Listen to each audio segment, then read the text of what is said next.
నామానికి మహిమయు ఘనతయు ప్రభావం కలుగునుగాక. పరిశుద్ధుడైన యేసయ్య శక్తి కలిగిన నామములో మీ అందరికీ శుభాభివందనాలు. ఈరోజు అనుదిన ఆత్మీయ వాక్కును చదువుకుని ధ్యానం చేద్దాం. పరిశుద్ధ గ్రంథం నుండి కీర్తనలు 32వ కీర్తన మొదటి వచనం.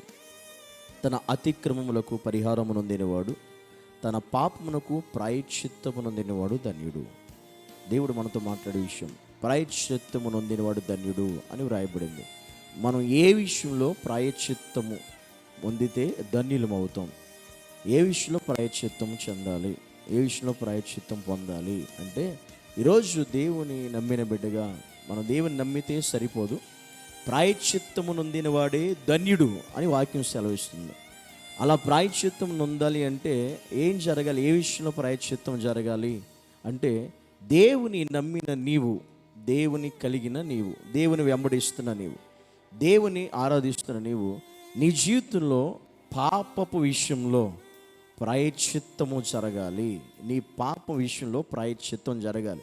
అది జరిగితేనే నువ్వు ధన్యుడు అవుతావు, ధన్యురాలు అవుతావు. నీ పాపం విషయంలో ప్రాయశ్చిత్తము జరగకపోతే నువ్వు ఎప్పటికీ ధన్యుడు కాలేవు. అనగా ఈరోజు యేసును నమ్మిన నీ జీవితంలో, ఆయన సన్నిధికి వెళుతున్న నీ జీవితంలో నువ్వు యేసు రక్తము చేత కడగబడ్డావా లేదా? ఇంకా యేసయ్య నీ పాపాన్ని బట్టి, ఎందుకంటే పుట్టిన ప్రతి మనిషి పాపే, కానీ ఆ మనిషి ధన్యుడు కావాలి అంటే ఆ మనిషి ఏం చేయాలి అంటే ప్రాయశ్చిత్తము నొందాలి. ఏ విషయంలో? పాప విషయంలో.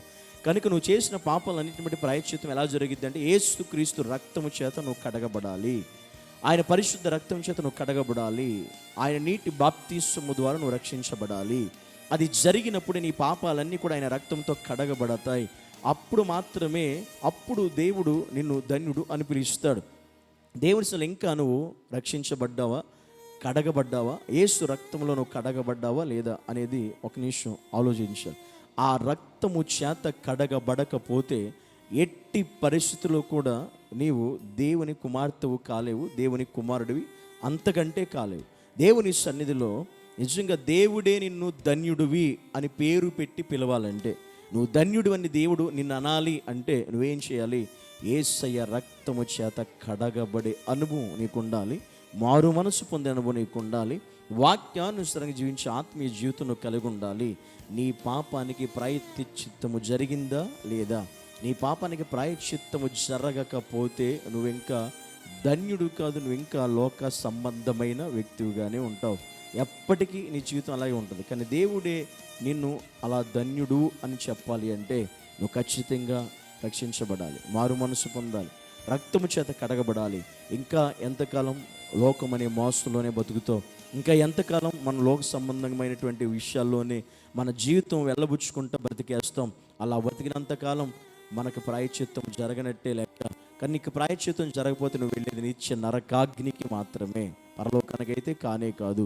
కనుక దేవుని సన్నిధిలో నువ్వు ధన్యుడుగా మారాలి అనుకుంటే ఖచ్చితంగా నువ్వు రక్తముతో కడగబడిన క్రైస్తుడువై, క్రైస్తవురాలువై ఉంటే దేవుడు ఖచ్చితంగా నీ జీవితంలో ఆయన నిన్ను సంపూర్ణంగా మార్చుకుని నువ్వు ధన్యుడివి, ధన్యురాలివి అని పిలవగలుగుతాడు.